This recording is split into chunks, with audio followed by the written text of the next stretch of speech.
그날TV 가족 여러분, 이 시간에도 이희곤 수필집에서 한 편 보겠습니다. 나무들의 재능을 칭찬함이라는 제목이에요. 10월도 어느새 중순을 넘어서고 있다.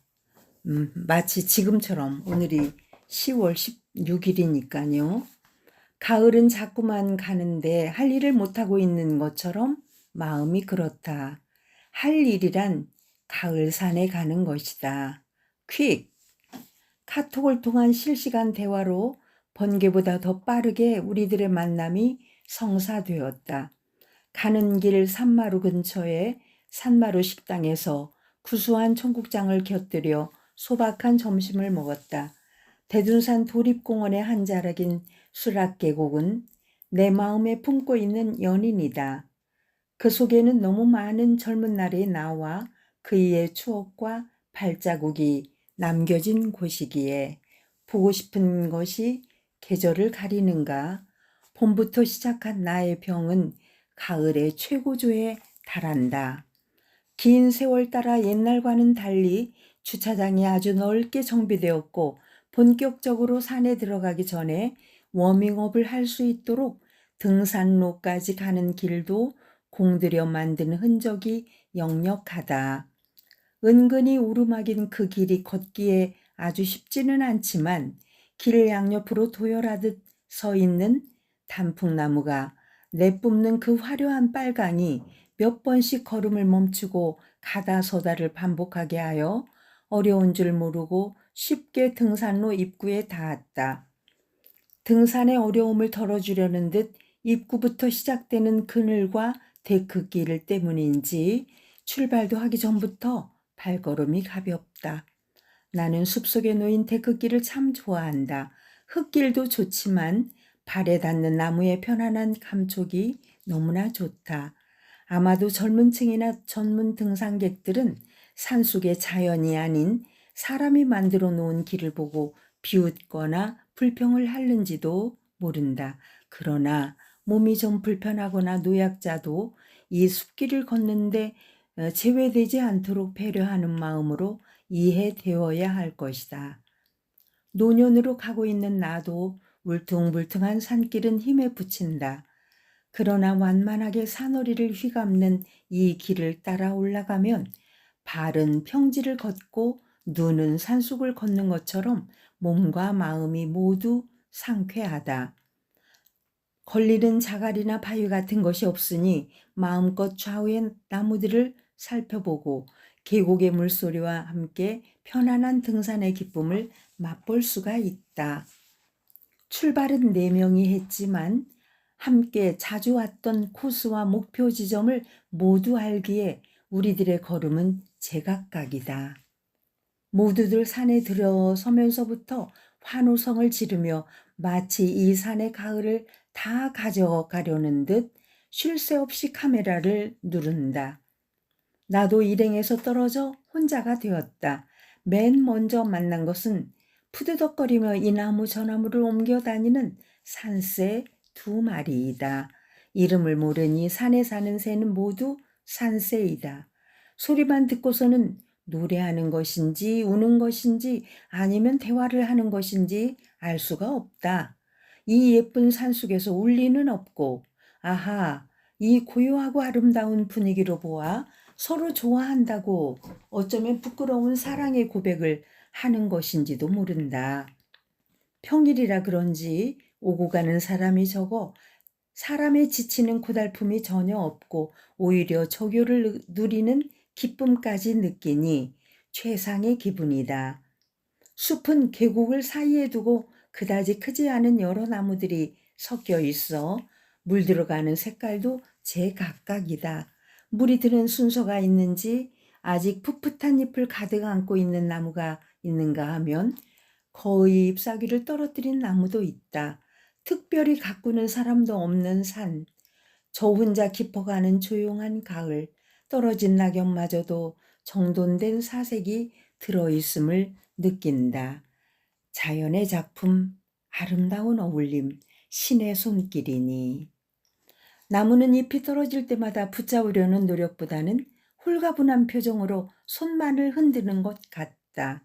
그리고 가볍게 떨어지는 나뭇잎과 그렇게 놓아주는 나무에게서 우리가 느끼는 것은 너무나 많다. 한 번쯤 깊어진 가을산에 가봐야 하는 이유다. 봄과 여름의 숲에서 치열한 삶의 현장을 보았다면 이 가을에는 가진 것을 하나씩 내려놓는 나무들의 편안한 숨소리도 들어볼 일이다. 봄에도 나의 성화로 우리는 이 산에 왔었다. 이때 맡은 것이 녹차의 향기였다면 지금 이 가을산은 갓 볶은 커피 향으로 가득하다. 숨 쉬는 것만으로도 커피를 마시고 있는 기분이다. 올라갈수록 일찍 휴식에 들어가는 나무가 많은 것 같다. 저 나무들의 가지 위로 지나가는 과정. 어느 것 하나 생략되거나 건너뛸 수 없는 힘든 과정을 알기에 빈 가지들은 나무의 쓸쓸함이 아니라 할 일을 끝내고 쉬는 편안함으로 보인다. 어쩌면 지금 나의 인생도 나무와 같은 저 편안함 속으로 안주하는 과정이 아닌지. 이 가을에는 한적한 가을길에서 누군가와 우연처럼 만나고 싶다. 인생을 마음으로 들여다볼 줄 아는 그런 사람.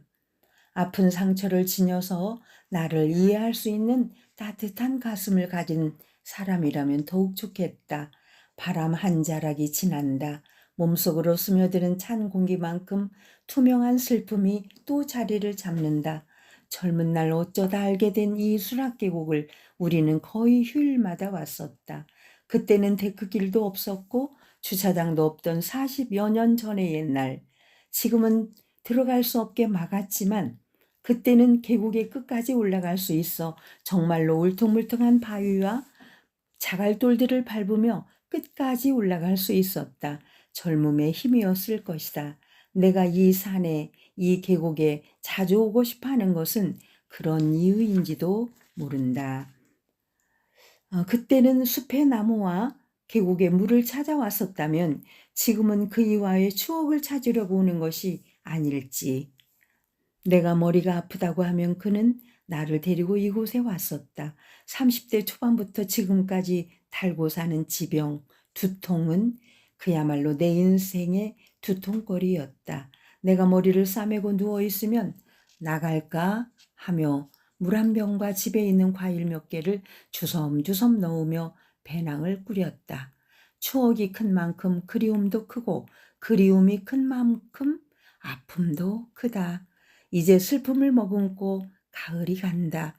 차곡차곡 자신의 뿌리 위로 내려앉는 나뭇잎들을 보면서 내 삶의 근원도 한 번쯤은 돌아봐야 할 계절 앞에 섰음을 느낀다.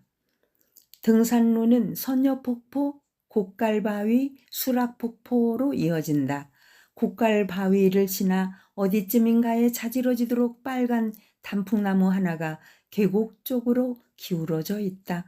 빛나는 헤어짐을 위하여 나뭇잎은 저리도 뜨겁게 불타고 있는가. 나는 카메라를 들이대며 자연은, 가을은 바라보는 자의 것 하고 중얼거리며 혼자서만 소중한 것을 얻은 것 같은 만족을 느꼈다. 가을이 떠나려 할 때 우리의 감성 호르몬이 가장 많이 분비된다고 한다. 지금은 계절도 늦가을, 내 인생도 가을을 지나 겨울의 적막한 침묵 속으로 들어가려 한다. 하지만 이제는 나이 들매 시선을 맞추면서 선하고 부드러운 감성만 남겨야 할 것이다. 시선을 어디다 두고 살아야 하는가 하는 문제는 하늘과 땅만큼 차이가 크다. 그것은 내가 끝을 향해 가는 방향이기에 아름다운 마무리를 위해 더욱 신중해야 할 것이다. 가을이 빠르게 가고 있음을 느낀다. 늦더위가 계속되던 9월 초 머뭇거리는 여름의 눈청을 보내고 있었는데 이제 약간은 두꺼운 긴팔 옷을 입고 걸었는데도 그다지 덥지 않다. 바람은 바람이 난 것 같다. 조용하다가 떠돌이처럼 우하고 몰려온다. 나무마다 낙엽이 우수수 비명을 지르며 흩어진다. 떨어지는 자리도 중요하다. 데크길 위에 떨어진 잎들은 떨어짐과 동시에 밟히고 부서지는데 산기슭에 떨어진 나뭇잎은 떨어진 그대로 예쁘게 누워있다. 죽음 이후의 삶을 또 사는 것처럼. 가을, 모든 것들이 오는 듯 쉽게 되돌아간다. 모두 초록인가 했는데 가을이 되니 본색을 드러낸다. 화사한 노랑으로, 선명한 빨강으로, 은은한 갈색으로 나무들은 각자의 색깔을 허락했지만 떠난다는 것은 결국 슬픈 빛깔로 물드는 것이 아닌가? 이처럼 매일 변하는 자연은 내 인생의 비애를 잠시라도 잊게 한다. 나도 그래. 내 안에 슬픔이 뭔지를 아는 것처럼 나무는 나를 바라보며 말한다. 하지만 쓸쓸해도 슬퍼도 나는 가을을 기다린다. 그것은 곧 슬픔과 쓸쓸하기를 기다리는 것이 아닌가? 감정의 모순이다. 가을이라는 어감이 좋고 가을바람, 가을길, 가을하늘, 가을산, 가을밤. 가을이 들어간 말마다 마른 풀에서 나는 풀향기와 말린 꽃에서 나는 것 같은 꽃향기를 느낀다. 곧 11월이다. 내가 젊었던 중년의 어느 때쯤이었을까? 나는 가을만 되면 혼자 있고 싶었다. 허영이 가미된 고독을 취미쯤으로 아는 철없는 40대였다. 그러나 지금 그때의 내 나이가 된 사람들에게 말하고 싶다. 혹시 나처럼 홀로 있고 싶다는 소망을 느낀다면 그 소망은 굳이 갖지 않아도 된다고. 저절로 다 결국은 누구나 다 혼자가 된다고.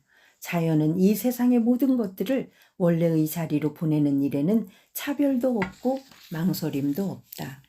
그래서 숲속에 있는 모든 풀과 나무의 표정이 모두 같다. 순리를 담담히 받아들이는 그런 표정. 나도 물기가 말라가는 늦가을의 낙엽인데 과연 나는 잘 물들고 있는지, 나도 원래의 자리로 가면서 나를 돌아볼 일이다. 가을 나무는 노인의 멘토라는 생각이 든다. 사람이 자연을 롤 모델이나 삶의 멘토로 생각하며 살아왔다면 정말로 잘 살아온 것일 것이다. 까르르, 우리 일행의 웃음소리가 들린다. 각자의 가을을 느끼고 마지막 목표인 수락폭포 아래에서 다시 모였다. 자리를 깔고 앉아 아직도 따뜻한 보온병에 커피를 나눠 마시고 우리는 다투어 가을을 칭찬하고 가을 나무들을 칭찬하고 가을 산을 칭찬한다. 아무리 칭찬해도 끝이 없는 자연의 무한한 재능을 칭찬한다. 70번의 가을이 지나는 동안 이렇게 경건한 가을이 있었던가? 오늘처럼 나무와 속 깊은 대화를 나눈 적이. 이렇게 나무들의 재능을 칭찬함이라는 주제로 이희곤 작가가 아주 예쁘게, 정말 깊게, 오묘하게, 살뜰하게 가을을 이렇게 표현했네요. 저는 이 이희곤 작가의 글을 읽을 때마다 막 2번, 3번 또 읽고 싶고 또 읽고 싶어요. 정말 질리지 않는 이 글솜씨에 늘 경외심을 갖게 됩니다. 이희곤 형님 사랑합니다. 이 수필집을 보면서 다시 그가 보고 싶네요. 그랄TV 윤석희였습니다. 감사합니다.